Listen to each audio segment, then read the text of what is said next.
This is Dabu7. This is a heads up for all my Canadian brothers and sisters and anyone else out there that's looking to travel into Canada. You may want to check and see where your states, where your countries stand on this whole thing with traveling and where they stand with these immunity passports. This is big time because they keep bringing this up in Canada, talking about enforcement and pitching this around. Well, here, the health minister of Ontario in Canada has stoked more controversy by suggesting that the people that do not take the vaccine will face restrictions on where they can travel to and where they can spend time. Now, she says that's their choice. It's not going to be a mandatory campaign. And that's the good news that everyone's seeing on the surface. But on the flip side, on the other side of the coin, there is the negative. They say that it will be voluntary, but adding that there are some restrictions that may be placed on people that do not have vaccines for travel purposes. They won't be able to go to theaters or other places. They say that proof of vaccination will be essential for people to have. I pray for all my Canadians out there that need the help and everyone else around the world that needs it. We need it here in America as well. But this is what's happening. As they're rolling this stuff out, and immunity passports, they say, is going to be the proof of this. Called an immunity passport, a vaccination card, all this. I'm going to leave a link here so you guys can listen to what she says. Make sure to follow me over here on DLive. Going live Monday, Wednesday, and Friday at 9 p.m. Eastern. The gloves come off, censorship free. Giving all praises to the Most High through Mashiach. Peace and blessings to the hopeful elect. Peace and blessings to Israel. 2nd Ezra 15 and 17. A man shall desire to go into a city and shall not be able. For because of their pride, the city shall be troubled, the houses shall be destroyed, and men shall be afraid.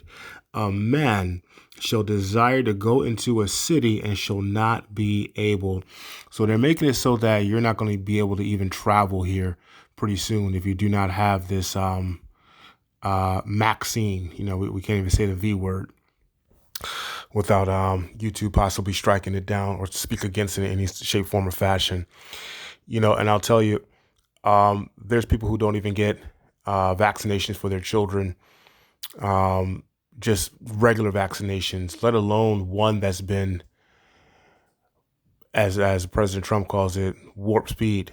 It's been put together with warp speed in a matter of 9 to 10 months. Normally, it takes 3 to 5 years to develop a proper vaccination.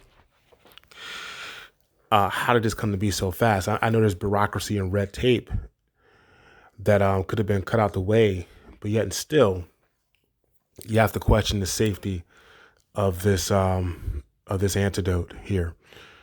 So people are hesitant to take it, and understandably so, right? But it's they're not going to say you have to take it, at least not initially. They're going to put it out there so that it's voluntarily, you can do it voluntarily. But if you choose not to take it, your life is going to be hell without it. You know, if you travel to another country or even to another state, perhaps you'll have to quarantine for 14 days, right? So you just decide to go on vacation. You know, you better be taking a 30-day vacay, because if you decide not to take that vaccination, half that time, 14 days, you're going to be in quarantine before you can even get out and see and do anything, right? Jumping on planes, going to grocery stores, you name it. It's all going to come down to a vaccination, a COVID pass, if you will. So you're not going to be able to move freely as you once have in the past, right? A man shall desire to go into a city and shall not be able. You know, these scriptures are just walking right up off the pages now. We're living in these times, right? But also remember, our redemption is coming because of it, right? So it's scary times, yeah. But remember, these things have to happen so that the redemption of Yashar'al can take place. I'm going to stay in the same chapter, 2nd Ezra 15, and read one more scripture here. 2nd Ezra 15, verse 10. Behold, my people is led as a flock to the slaughter. I will not suffer them now to dwell in the land of Egypt, right? Spiritual Egypt, captivity. But I will bring them with a mighty hand and a stretched out arm and smite Egypt with plagues as before, and will destroy all the land thereof.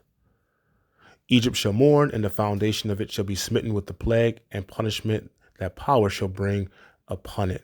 Okay? So these things are going to be happening, right? But it's all leading up to our redemption. So be strong, be diligent, stay rooted, stay grounded. Shalom and peace be upon Israel.